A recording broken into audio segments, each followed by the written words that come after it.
ప్రేక్షకులందరికీ నమస్కారం.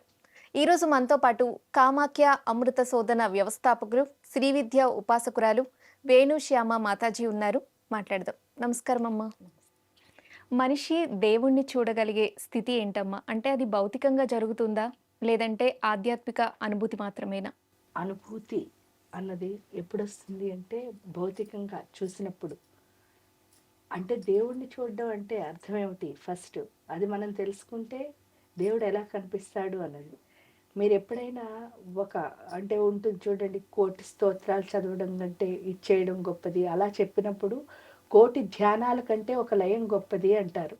ఆ లయం అంటే అర్థం ఏమిటి అంటే దేవత ఆ యొక్క శక్తిని మన లోపలికి ఎప్పుడు అంటే ఆ దేవత శక్తిని ఎప్పుడు మన లోపల కలుపుకోవడాన్ని లయము అంటారు. అసలు కలుపుకోవడం ఏమిటి అని చూసినప్పుడు మనం లలితా సహస్రనామాలు ఎప్పుడైనా చదువుకున్నా, లేకపోతే భగవద్గీత చదివినా, ఇంకేదైనా మన పురాణాలు, ఇతిహాసాలు, ఉపనిషత్తులు ఏవి చదివినా సరే అందులో ఒకటే చెప్తున్నారు. అమ్మవారు దేవుడు గురించి చెప్పినప్పుడు అంతర్ముఖ సమారాధ్య అంటే అంతర్ముఖంగా దేవుడు ఉన్నాడు, అంటే బహిర్ముఖంగా అంటే బయట ఎక్కడ చూసినా కనబడట్లేదు అన్న స్థితి. కానీ ఇక్కడ ఏమిటి అంటే బయట చూడాలి, లోపల చూడాలి. ఎలా అంటే బయట చూస్తేనే ఈ కళకు ఆనందం. అందుకనే చెప్పండి, మనం ఒక గుడికి వెళ్ళాం. ఒక గుడికి వెళ్తే అక్కడ రాముడి విగ్రహం, కృష్ణుడి విగ్రహం, అమ్మవారి విగ్రహం, శివుడి లింగం, లేకపోతే గణపతి విగ్రహం, ఎవరికి ఏది ఇష్టమైతే ఆ రూపంలో మనం ప్రతిష్ఠించుకున్నాం. ఆ ప్రతిష్ఠించుకున్న విగ్రహాన్ని మనం ఏం చేస్తున్నాం అంటే దాన్ని చూసి చూసి, ధ్యానం అంటే ఏంటి? చూడగా చూడగా చూడగా దాన్ని మన లోపల కలిపేసుకోవడం. ఆ కలుపుకునే స్థితి ఎక్కడొస్తుంది అంటే మన మంత్రంలో ఉన్నది.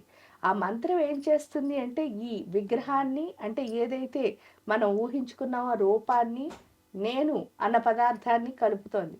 ఎప్పుడైతే కలిపిందో గుండెల్లో ఏంటి అంటే ఒక ఆనందం, ఒక అనుభవం కలుగుతుంది. ఆ అనుభవం ఏదైతే అంటే అనుభవించడం అంటారు. అనుభవించడం అంటే జనరల్‌గా మనం ఏంటంటే కోపం వచ్చినప్పుడు అంటూ ఉంటాం అనుభవించు అని. ఆ అనుభవించడం అనేది చాలా గొప్ప పదం. ఎందుకు అనంటే ఇప్పుడు కొండల మీదకి వెళ్ళినప్పుడు వాటర్ ఫాల్స్ అంటాం. జనరల్‌గా వాటర్ ఫాల్స్ చూస్తే ప్రతి ఒక్కళ్ళకి చాలా ఇష్టం. ఎందుకంటే దాని కింద స్నానం చేస్తే ఒకటి ఫ్రెష్ అయిపోతాం. అంటే నార్మల్ మనలాంటి హ్యూమన్స్ కనిపించేది. లేదా ఆ ఫాల్ పడుతుంటే చూడడం ఇష్టం. అంతే మనకి తెలుసున్నది. కానీ ఒక కవిని కనుక తీసుకెళ్ళామనుకోండి అక్కడికి, ఆ పారుతున్న ఏదైతే ఉందో ఆ కొండల మీద నుంచి అలా వస్తున్న ఆ యొక్క నీటి గురించి, ఆ నీటి ప్రవాహం గురించి ఆయన ఎంతో అందంగా రాస్తారు. అలా రాయాలి అంటే ఆయన దాన్ని ఏం చేశారు? అనుభవించారు. అనుభవించారు. అనుభవించారు. అదే కనుక మనం ఒక చేను, ఏదో ఒక చేను. ఆ చేనులోకెళ్ళామనుకోండి, చాలామంది ఆ పచ్చదనాన్ని చూసి సంతోషిస్తారు. లేదా కొంతమందికి ఈ మట్టిలో నడవడం ఏమిటి, మట్టి అంటుకుంటుందని నచ్చని వాళ్ళు గూడా ఉంటారు. ఈ రెండే మనకు తెలుసున్నవి. కానీ అక్కడ గాలేసిందనుకోండి, మనం ఏదో ఉడికిపోతూ ఎండలో వెళ్ళినప్పుడు, అబ్బా! ఈ చేనులో ఉంటే ఎంతో హాయిగా ఉంది అని అనుకుంటాం మనలాంటి వాళ్ళం. కానీ అదే ఒక కవిని తీసుకువెళ్తే, ఏదైతే ఆ గాలొచ్చిందో దాన్నే పిల్లగాలంటారు. ఆ గాలి ఏదైతే వచ్చిందో దాంతో కదులుతున్న ఈ చెట్టు ఆకు ఏదైతే ఉందో, లేకపోతే ఈ చేను యొక్క ఆ స్థితి ఏదైతే ఉందో, దాని గురించి బోలెడంత కవిత్వం రాస్తున్నారంటే వాళ్ళు చాలా బాగా అనుభవిస్తున్నారు. అదే విధంగా ఈ గాలిని లేదా నీటి యొక్క హోరు ఏదైతే ఉందో దాన్ని, ఆకాశాన్ని, భూమిని ఇలా అనుభవించేవాడిని కవి అంటున్నారు. ఈడకొచ్చేసరికి ఆ దేవుడిని అనుభవించేవాడిని ఉపాసకుడు అంటారు. ఆ అనుభూతి ఎప్పుడొస్తుంది అంటే ప్రతి క్షణం ఎవరిని అనుభవించాలి అంటే ఆ దేవతా శక్తిని అనుభవించాలి. అది అనుభవించాలి అంటే మనకి ఒక లక్షణం ఉంటుంది. ఏమిటి అంటే మన లోపల ఎమోషన్స్ అనే మరుగుతున్న వాటర్ ఉంటుందన్నమాట. అంటే ఏంటి అంటే మనం స్టవ్ మీద గిన్నె పెట్టి దాంట్లో నీళ్లు పెట్టాం. బాయిల్ చేద్దాం అనుకున్నాం. చేస్తున్నప్పుడు మనకు ఒక చిలిపి ఆలోచన వచ్చిందిట. ఆ ఆలోచన ఏమిటి అంటే ఈ ఇందులో మనం మొహం చూసుకుందాము అని చెప్పి. చూసుకుందాం అంటే ఆ నీళ్ళు ఏమవుతూ ఉంటాయి ఉడుకుతున్నప్పుడు? ఇలా చాలా కదిలిపోతూ ఉంటాయి. అలా కదులుతున్న పరిస్థితుల్లో మన ప్రతిబింబాన్ని మనం అందులో చూసుకోగలుగుతున్నామా? అన్నప్పుడు లేదు. దాన్ని కనుక తీసుకొచ్చి నేల మీద పెట్టామనుకోండి, ఆ స్టవ్ మీద నుంచి తీసేసి, ఎప్పుడైతే ఆ కొతకొతలు ఆగిపోయిందో, వెంటనే ఆ ప్లెయిన్ వాటర్‌లో కనుక మన మొహం చూసుకుంటే మన ప్రతిబింబం ఏమవుతుంది? ఆ గిన్నెలో కనిపిస్తోంది. అదే విధంగా ఇక్కడున్న ఈ మరుగుతున్న ఎమోషన్స్ ఏవైతే ఉన్నాయో గుండెల్లో, వాటిని కనుక బ్యాలెన్స్ చేసుకుంటే నిజానికి దగ్గరవ్వడమే అనుభూతి అనుకోండి, లేకపోతే మీరంటున్న ఆ అనుబంధం అనుకోండి, లేదా నేను చెప్తున్న అనుభవం అనుకోండి. ఏదైనా కూడా ఇక్కడేంటి అంటే భౌతికంగా కనుక మనం చూడగలిగితేనే అప్పుడు మన లోపల ఆ అనుభూతి అన్నదాన్ని పొందగలుగుతాం అనమాట. అందుకని భౌతికంగా చూడగలిగితేనే అని ఎందుకంటున్నానంటే, ప్రతిదాన్ని ఊహించుకుంటున్నాం అనుకోండి. అంటే దేవుడున్నాడు అని అనుకుని అది నిర్గుణం అండి. అసలక్కడేమి ఏమి ఉండదు. మామూలు శక్తి స్వరూపమే అని చెప్తారు. సాకార రూపం లేదు అని. కొంతమంది సాకార రూపం ఉందని. ఈ సాకార రూపంతో నిరాకారానికి వెళ్ళడమే అనుభవం అంటే. అంటే ఒకదాన్ని చూస్తూ, చూస్తూ, చూస్తూ చివరికి దానిలా మారిపోవడాన్ని ఏమంటారు అంటే దైవత్వము అంటారు. అదేంటి అంటే ఫిజికల్ ఫార్మ్‌లో కనుక చూస్తేనే మన లోపల మనం చూసుకోగలుగుతాం. ఎప్పుడైతే నా లోపల లేని దాన్ని చూసి దాంతో అనుబంధం ఏర్పాటు చేసుకొని, ఆ ప్రతి క్షణం దానిలో ఉన్న ఆనందాన్ని అనుభవించగలుగుతున్నానో, అప్పుడేమవుతుంది అంటే ఈ సృష్టిలో ఉన్న ప్రతి ఒక్క దానిలోనూ మళ్ళీ దాన్ని చూస్తాను. అంటే ఇక్కడ బాహ్యానికి, అంతరానికి తేడా ఏం లేదు. ఆ రెండిటిని కలుపుకుంటూ వెళ్ళడమే నిజమైన అనుభూతి అంటే. అందుకని ఏమంటారు అనంటే భావస్థితి, మహాభావస్థితి. భావస్థితి అంటే అర్థం ఏమిటి అంటే అక్కడ ఒక రూపం ఉందని చెప్పేసి చూడండి దానికి 64 ఉపచారాలు. అంటే చక్కగా అలంకరించడం, స్నానం చేయించడం, మనం అభిషేకాలను చేస్తాం. ఆ తర్వాత చీర కట్టడం, అలంకరించడం ఇదంతా భావస్థితి. ఏంటి అంటే దాన్ని చూస్తూ, అనుభవిస్తూ దాంతో పాటు ఎంజాయ్ చేయడం. అంటే ఆనందపడడం. అదేదైతే ఉందో అది భావస్థితి. చివరికి అలా చేస్తూ, చేస్తూ దాన్ని నా లోపలే ఉంచేసుకోవడం పదిలంగా. అంటే అది ఎప్పుడొస్తుంది అంటే మీకేదైనా ఒక స్వీట్ మెమోరీస్ అంటారు. స్వీట్ మెమొరీ అంటే అర్థం ఏమిటి? మీకేదో చాలా మంచి జరిగింది. ఆ ఆనందాన్ని ఎప్పుడు మీరెక్కడ ఉంచుకోగలుగుతున్నారు? మీ మనసులో, గుండెల్లో. గుండెల్లో ఉంచుకోగలుగుతున్నారు. అది ఎప్పుడైనా పోతుందా? ఓకే. ఎప్పుడు అలాగే ఉంటుంది. అందుకే దాన్ని స్వీట్ మెమొరీ అన్నారు. అదే విధంగా ఈ బాహ్యంలో ఎప్పుడైతే అది ఎక్కడ కనిపించింది అంటే ఫస్టు బయటే దేనితోనో మనం పొందాం.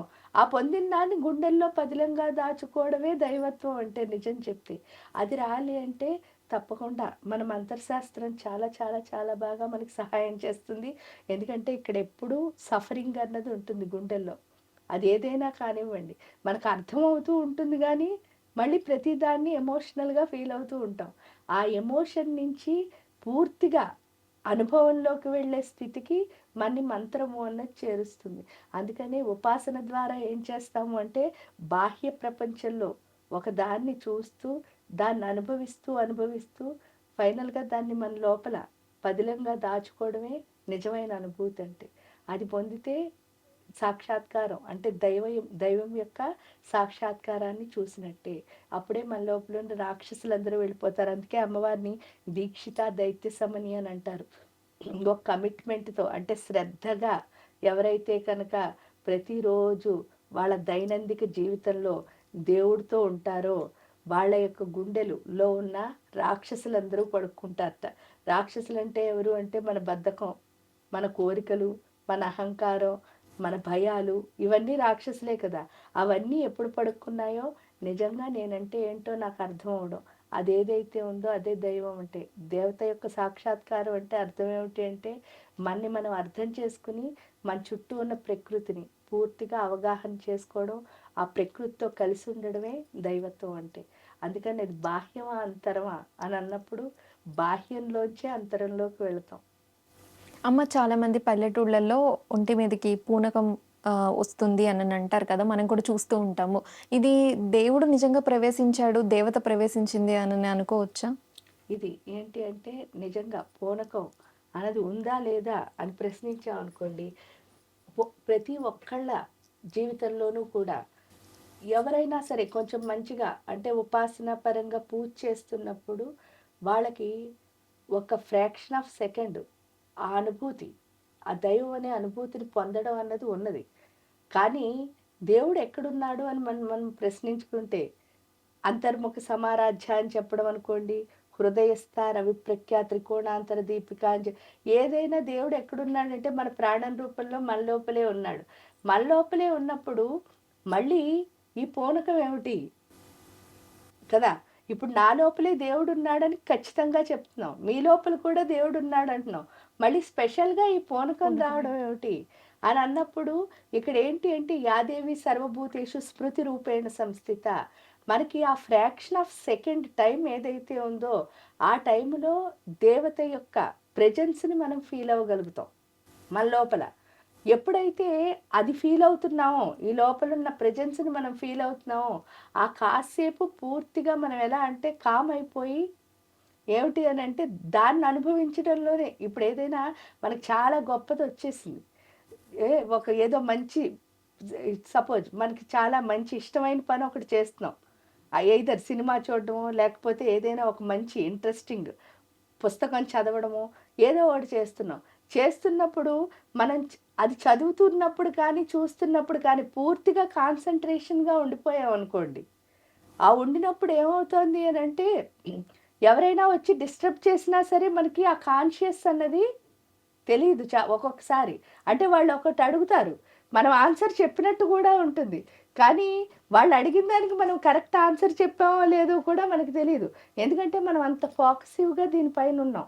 ఈ పని పైన. ఆ ఉన్నప్పుడు ఎప్పుడైతే అంటే మనకు పూర్తిగా దేంతో మనం లైవ్ అయిపోయాం? ఆ పరిస్థితితో. దాన్నే నిజం చెప్తే ఆవాహన అనంటారు.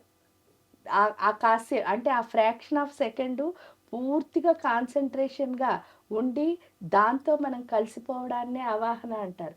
కానీ ఆ తర్వాత చూసారు అంటే అది ఎక్కువ సేపు ఉండదు. ఉన్నా కూడా చాలా కామ్‌గా ఉంచుతుంది. ఎందుకంటే ఎప్పుడైనా మనకంటే హయ్యర్ పవర్ మన లోపలికి వచ్చినట్టు అనుభూతి మనం పొందినప్పుడు, మన మైండ్ మొత్తం ఏమవుతుంది అంటే ఎందుకంటే అప్పటి వరకు మన మైండ్ ఎలా ఉంటుంది? ఇటు అటు ఊగుతూ చంచలంగా అటు వెళ్ళి, ఇటు వెళ్ళి మన మనస్సు ఎక్కడో ఆలోచిస్తూ ఇక్కడ కూర్చుని ఇలాంటివన్నీ పోయి చాలా కామ్‌నెస్ అన్నది వచ్చేస్తుంది. ఆ కామ్‌నెస్ వచ్చిన తర్వాత ఏమిటవుతుంది అంటే అది కొంచెం ఫ్రాక్షన్ ఆఫ్ సెకండ్స్ మాత్రమే ఉంటుంది. అది పూర్తిగా ఎప్పుడూ ఉండాలంటే రోజు సాధన చేస్తూ ఉండాలి.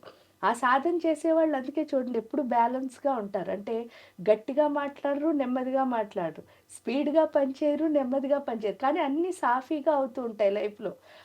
అదేదైతే ఉందో అది నిజమైన పూనకం అంటే.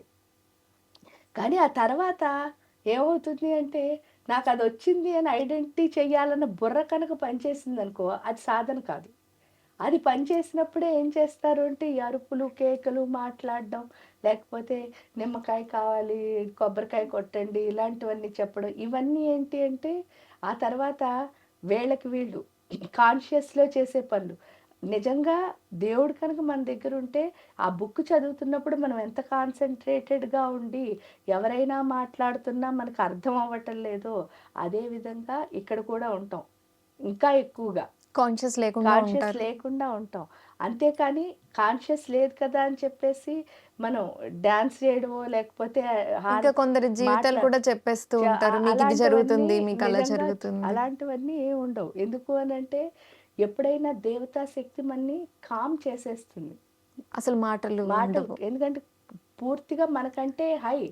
ఇప్పుడు చూడండి మీరు చాలా ఎక్కువ అన్నం తినేసారనుకో సపోజ్ ఆయాసం వస్తే మనం ఏం చేయలేం? మాట్లాడలేము. మనం తినేదానికంటే. ఇప్పుడు మనం బాగా నిద్రపోయాం. లేచిన వెంటనే మనం ఎలా ఉంటాం? చాలా కామ్‌గా ఉంటాం. కొంచెం సెట్ అసలెవ్వరు అవ్వడానికి ఒక 10 సెట్ మినిట్స్ అవ్వడానికి టైం టైం పడుతుంది. పడుతుంది. అలాగే వీటన్నిటికంటే హయ్యర్ ఫోర్స్. హయ్యర్ అప్పుడు అది అది మనని దాన్ని మనం ఫీల్ కామ్ అయినప్పుడు చేస్తుంది. ఏమవుతుందంటే చాలా కామ్‌నెస్ అన్నది వచ్చేస్తుంది. ఆ కామ్‌నెస్ వచ్చిన తర్వాత ఏమవుతుంది అంటే ఒకవేళ కనుక కొంచెం ఇంబాలెన్స్ ఏమన్నా లోపల ఉంటే అంటే సాధన చేయకుండా కనుక ఆ కామ్‌నెస్ వస్తే వాళ్ళకేమనిపిస్తుంది అనంటే నన్నందరూ ఐడెంటిఫై చేయాలి.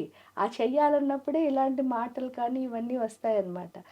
దాన్ని కనుక మనం బ్యాలెన్స్ చేసుకోగలిగితే ఎందుకంటే మనకొచ్చిన అనుభూతి చాలా గొప్పది కాబట్టి, దాన్ని కనుక మనం బ్యాలెన్స్ చేసుకోగలిగితే సాధన ద్వారా చాలా హయ్యర్ పవర్స్ అంటే ఏంటి అంటే నిజం చెప్తే ఆ దేవతలా మారడం అన్నది సంభవిస్తుంది.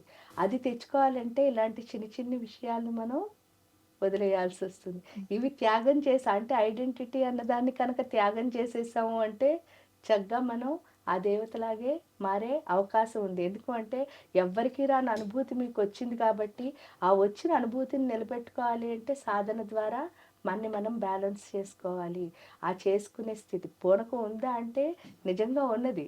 కానీ ఆ ఉన్నది ఏమిటి అంటే ఇలా. కానీ దాన్ని మనం ఏంటంటే ఐడెంటిటీ కోసం ఎప్పుడైతే అంటే ఈ అన్‌కాన్షియస్ నుంచి కాన్షియస్‌కి కాన్షియస్‌లోకి ఎప్పుడైతే వస్తున్నామో, రాగానే మనకు ఐడెంటిటీ కావాలని ఎప్పుడు అనిపిస్తుందో, అప్పుడు మనం చేసే పని వల్ల ఏమవుతుంది అంటే మనకి తెలియకుండానే ఆ పవర్‌తో మళ్ళీ మనం ఆ శక్తితో మనం విడిపోతున్నాము. కానీ ఆ శక్తితో కలిసి ఉండాలి అంటే అక్కడికి అది అయిన తర్వాత కంటిన్యూటీ మనకి మన గురువులు చెప్పిన సాధనలు ఉన్నాయి కదా, అందులో ఏది మనకు అనుకూలంగా ఉంది లేదా మనకి ఎలాంటి గురువు దొరికారు ఆ ప్రకారం మనం ముందుకు వెళ్ళిపోతే మాత్రం మనం చాలా గొప్పగా ఎదుగుతాం. మీరు ఏ దేవతను కొలిస్తే ఆ దేవతలా మారుతారు చక్కగా. ధన్యవాదాలమ్మా.